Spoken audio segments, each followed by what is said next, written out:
एक समय की बात है जब सहारनपुर नाम के एक गांव में एक नई नाई की दुकान खुली थी। सब लोग बड़े ही खुश थे क्योंकि उस गांव में पहले कोई भी ऐसी नाई की दुकान नहीं थी। एक दिन की बात है जब रमेश अचानक घर आया और अपनी पत्नी से बोला, अरे लीला, तुमने अभी तक कपड़े नहीं बांधे? अरे पर हमें तो कल निकलना है ना। हाँ, सोचा तो यही था, पर फिर अभी मुझे हरिया ने बताया कि सरकारी छुट्टी है तो कोई बस नहीं चलेगी। अरे पर हमें तो दूसरे गांव जाना है ना, शादी में। हाँ, तभी तो बोल रहा हूँ कि अभी निकल पड़ते हैं। पर बापू, आपने मेरे बाल तो कटवाए ही नहीं। अरे बेटा, मैंने तो सोचा था कि कल सुबह निकलने से पहले कटवा दूंगा, पर ऐसा क्या पता था कि अभी निकलना पड़ेगा। अरे पर इसके बाल तो बहुत ही बड़े हो रहे हैं और आपको तो पता है ना, आपके वहाँ कोई भी नाई ढंग का नहीं है। बेचारा छोटू रोने लगता है और फिर वो लोग बैग बांधकर निकल पड़ते हैं। रात काफी हो चुकी होती है तो सब बस स्टॉप तक पैदल ही जा रहे होते हैं। रास्ते में जब सब जा रहे होते हैं तो उनको मंगू नाई की दुकान खुली मिलती है। सब इतनी देर रात दुकान को खुली देखकर बड़े हैरान हो जाते हैं। अरे ये तो वही है ना जिसने अभी अभी नई नाई की दुकान खोली है। चलो ना, जल्दी से चलकर इसी से अपने छोटू के बाल कटवा लेते हैं। सब लोग जल्दी से मंगू की नाई की दुकान पर जाते हैं। अरे भाई, खाली हो क्या? यहाँ तुमको कोई और नजर आ रहा है क्या? नहीं, वो मैंने इसलिए पूछा कि तुम इस वक्त मेरे बेटे के बाल काट दोगे क्या? हमें अभी दूसरे गांव के लिए निकलना है। जल्दी बैठाओ इसे इधर। रमेश अपने बेटे छोटू को कुर्सी पर बैठा देता है। उसके बाद मंगू अपनी तेज धार वाली कैंची से छोटू के बाल काटने लगता है। छोटू बड़ा खुश होकर बाल कटवा रहा होता है कि आखिर वो अच्छे से बाल कटवाकर शादी में जाएगा और उसके माँ बाप दूर बैठे होते हैं। थोड़ी देर बाद छोटू की नजर उसके हाथ में पहनी घड़ी पर जाती है। वो उसमें अपनी शक्ल देखने की कोशिश कर ही रहा होता है कि उसे उसमें खुद से पहले एक भूत दिखाई देता है। छोटू जोर से चिल्ला पड़ता है, भूत! भूत! ये सुनकर रमेश और लीला उठ खड़े होते हैं और छोटू से बोलते हैं, क्या हुआ बेटा, कहाँ है भूत? मैंने अभी देखा था अपनी घड़ी में, इसमें मुझे भूत दिखा। लगता है इसकी आंख लग गई थी और नींद में इसने कोई भूत का सपना देख लिया। नहीं, मैं तो सोया ही नहीं, सच में माँ, वो भूत ही था। अच्छा ठीक है, चलो अब जल्दी से निकलते हैं वरना बस निकल जाएगी। रमेश और लीला अपने बेटे छोटू को लेकर वहां से निकल पड़ते हैं।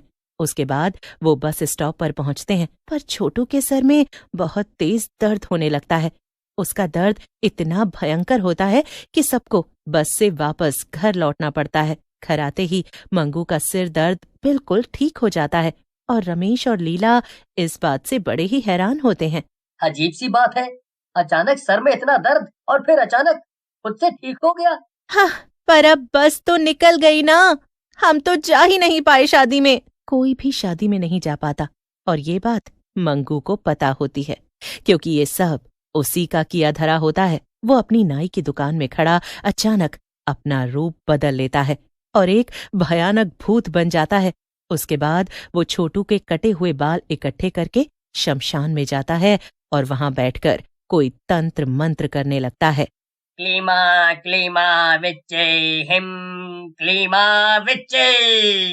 भूत छोटू के बालों को एक गुड़िया पर बांध देता है और उस गुड़िया को मिट्टी के नीचे दबा देता है। उसके बाद एक लाल पत्थर रख देता है।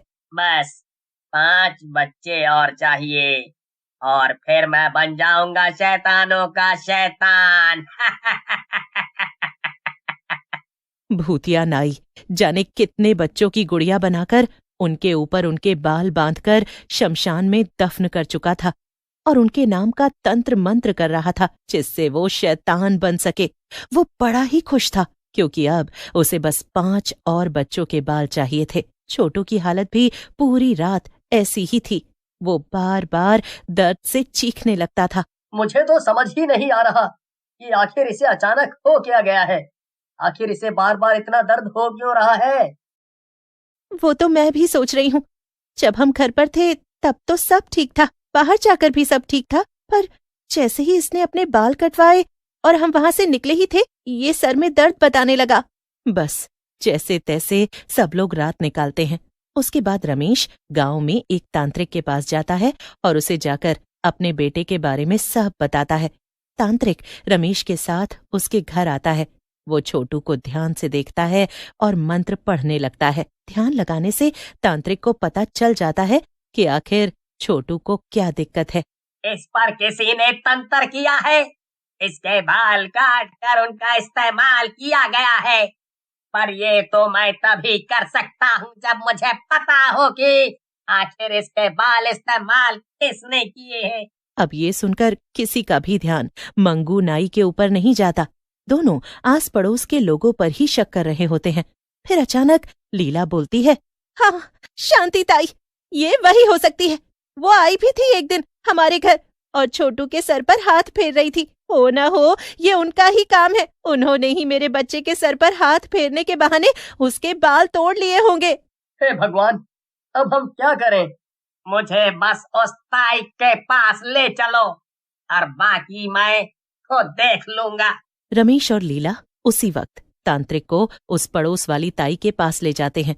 वहां जाकर वो देखते हैं कि ताई अपने पोते के हाथ की मालिश कर रही है। रमेश ताई से पूछता है, अरे ताई, क्या हुआ?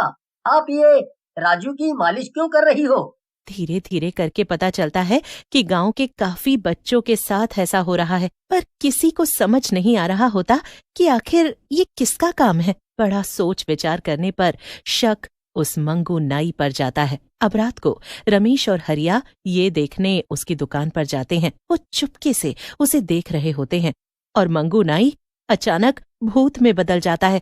ये देखकर रमेश और हरिया की हालत खराब हो जाती है। आज फिर से एक बच्चे के बाल मिल गए। अब बस एक और बच्चा चाहिए मुझे और फिर मैं बन जाऊंगा सबसे ताकतवर शैतान। भूत एक बच्चे के बाल लेकर शमशान में जाता है और अपनी तंत्र क्रिया शुरू कर देता है। वो एक गुड़िया उठाता है और उसके पेट पर बाल बांधकर उसे वहीं जमीन में गाड़ देता है और उस पर एक लाल पत्थर रख देता है। हरिया और रमेश ये सब दूर से देख रहे होते हैं और जल्दी से जाकर तांत्रिक को उस नाई के बारे में बताते हैं। मैं सब समझ गया, वो क्या कर रहा है। ये क्रिया बड़ी ही मुश्किल होती है। 36 बच्चों के सर के बाल लेकर गुड़िया पर बांधकर शमशान में गाड़ा जाता है और फिर जैसे ही ये क्रिया अमावस को पूरी होती है, उस भूत या चुड़ैल को सर्वशक्तिशाली शैतान का दर्जा मिल जाता है। फिर उसके आगे कोई नहीं। मैं इसे नहीं रोक सकता, पर आप सब रोक सकते हो। वैसे भी इस क्रिया को पूरा मत होने दो। परसों अमावस है और बस उसे एक और बच्चे के बाल चाहिए। उसे ऐसा करने से भी रोकना है और कुछ ऐसा भी करना है जो उसकी क्रिया ही खराब हो जाए। अब सब लोग फिर से सोच में पड़ जाते हैं। कोई भी उस मंगू नाई के पास जाने से मना कर देता है, पर उनको उसकी क्रिया भी तो खराब करनी ही थी। सब बैठे यही सोच रहे होते हैं कि तभी हरिया का बेटा भागता हुआ आता है और हरिया से टकरा जाता है और हरिया के नकली बाल नीचे गिर पड़ते हैं। रमेश बस फिर सबको वो तरकीब बताता है और फिर हरिया अपने बेटे को अगले दिन मंगू नाई की दुकान पर ले जाकर उसके बाल कटवा देता है। उसके जाते ही मंगू भूत बन जाता है और बड़ा ही खुश हो रहा होता है। वो जल्दी से शमशान में जाकर पूरा तंत्र शुरू कर देता है। उसके बाद वो सारी दफनाई हुई गुड़ियाओं को बाहर निकालता है और शैतानों के शैतान को बुलाता है। जैसे ही वहां शैतानों का शैतान प्रकट होता है, शैतानों का शैतान गुस्से से लाल हो जाता है और एक पल में सारी गुड़ियाओं को जलाकर राख कर देता है।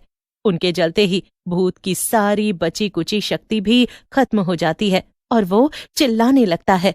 भूत हमेशा के लिए उसी शमशान में कैद रह जाता है और गुड़ियाओं के जलते ही सब बच्चे ठीक हो जाते हैं। सब परिवार बड़े ही खुश होते हैं और रमेश को शुक्रिया कहते हैं। सब ठीक हो जाता है और सब हंसी खुशी रहने लगते हैं।